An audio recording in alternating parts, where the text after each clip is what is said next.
ತಾವೆಲ್ಲರೂ ಬೆಳಿಗ್ಗೆ ಕರೆಕ್ಟಾಗಿ 6 ಗಂಟೆಗೆ ಬಂದಿದ್ದೀರಾ ಟ್ಯೂಷನ್ ಕ್ಲಾಸ್ಗೆ. ತುಂಬ ಜನ ಸ್ಟೂಡೆಂಟ್ಸು 5:55ಗೆ ಬಂದಿದ್ದೀರಾ. That shows your interest about studies. ನೀವು ಎಷ್ಟು ಸೀರಿಯಸ್ ಆಗಿದ್ದೀರಾ, ಎಷ್ಟು ಓದಬೇಕು, ಓದಿ ಆದಮೇಲೆ ಎಷ್ಟು ಚೆನ್ನಾಗಿ ಅಂಕಗಳನ್ನು ನೀವು ಗಳಿಸ್ಬೇಕು ಅನ್ನೋದು ನಿಮ್ಮ ಈ ಆಸಕ್ತಿ ನಮಗೆ ತೋರಿಸುತ್ತೆ. ಸೊ ಮೊದಲನೇದಾಗಿ ಹಿಂದಿನ ವಿಡಿಯೋದಲ್ಲಿ ಸಾಕಷ್ಟು ವಿಡಿಯೋಗಳನ್ನು ನಾನು ನಿಮಗೆ ಕೊಟ್ಟಿದ್ದೆ. ಇವತ್ತಿನ ವಿಡಿಯೋದಲ್ಲಿ ಕೆಲವು ಟಿಪ್ಸ್ಗಳನ್ನು ಕೊಡ್ತೀನಿ. ಮೊದಲನೇದಾಗಿ ಸ್ಕೂಲಲ್ಲಿ ಯಾವ ಲೆಸನ್ ಅನ್ನ ಆವತ್ತಿನ ದಿನ ಮಾಡ್ತಾರೆ ಆ ಒಂದು ಲೆಸನ್ ಅನ್ನ ಆವತ್ತೇ ಮನೆಗೆ ಬಂದು ಕಂಪ್ಲೀಟ್ ಆಗಿ ಓದಿ ಅರ್ಥ ಮಾಡ್ಕೋಬೇಕು. ತುಂಬಾ ಜನ ಸ್ಟೂಡೆಂಟ್ಸ್ ಏನ್ ಮಾಡ್ತೀರಾ, ನೀವು ಡೈರೆಕ್ಟ್ ಆಗಿ ಕ್ವಶನ್ ಆನ್ಸರ್ಗೆ ಹೋಗ್ತೀರಾ. ಸೊ ಕ್ವಶನ್ ಆನ್ಸರ್ನ ನೀವು ಮಾಡೋಕ್ಕಿಂತ ಮುಂಚೆ ಎಂಟೈರ್ ಲೆಸನ್ ಅನ್ನ ಫಸ್ಟ್ ನೀವು ಅರ್ಥ ಮಾಡ್ಕೋಬೇಕು. ಅದು ಅರ್ಥ ಮಾಡಿಕೊಂಡ ಆದ್ಮೇಲೆ ಕ್ವಶನ್ ಆನ್ಸರ್ ಬಗ್ಗೆ ನೀವು ಪ್ರಿಪರೇಷನ್ ಮಾಡೋದಕ್ಕೆ ರೆಡಿ ಮಾಡ್ಕೋಬೇಕು. This is tips number 1.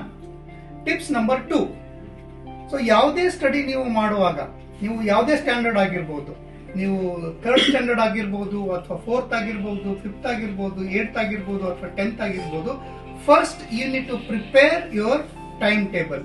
ನಿಮ್ಗೆ 6 ಸಬ್ಜೆಕ್ಟ್ ಇರುತ್ತೆ. ಆ 6 ಸಬ್ಜೆಕ್ಟ್ ನ ಒಂದು ವೇಳಾಪಟ್ಟಿಯನ್ನ ನೀವು ರೆಡಿ ಮಾಡ್ಕೋಬೇಕು, ಟೈಮ್ ಟೇಬಲ್. ಸೊ ಉದಾಹರಣೆಗೆ ಸಾಯಂಕಾಲ ಒಂದು 3 ಸಬ್ಜೆಕ್ಟ್ ಮಾಡಿದ್ರೆ ಬೆಳಿಗ್ಗೆ ಇನ್ನು 3 ಸಬ್ಜೆಕ್ಟ್ ಮಾಡಿದ್ರೆ ಎಲ್ಲ 6 ಸಬ್ಜೆಕ್ಟ್ಗಳನ್ನ ನೀವು ಕಂಪ್ಲೀಟ್ ಮಾಡದಂಗೆ ಆಗುತ್ತೆ.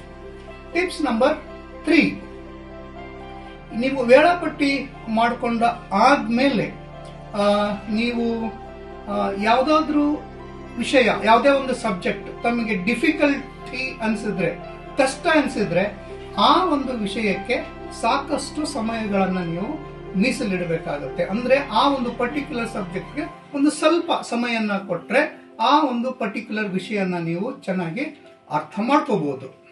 ಟಿಪ್ಸ್ ನಂಬರ್ 4, ಟೈಮ್ ಟೇಬಲ್ ಆದ್ಮೇಲೆ ನಿಮ್ಗೆ ಯೂಶುವಲಿ ಸ್ಕೂಲ್ ಮತ್ತೆ ಕಾಲೇಜಲ್ಲಿ ಕೆಲವೊಂದು ಮಾರ್ಕ್ಸ್ ಬರುತ್ತೆ.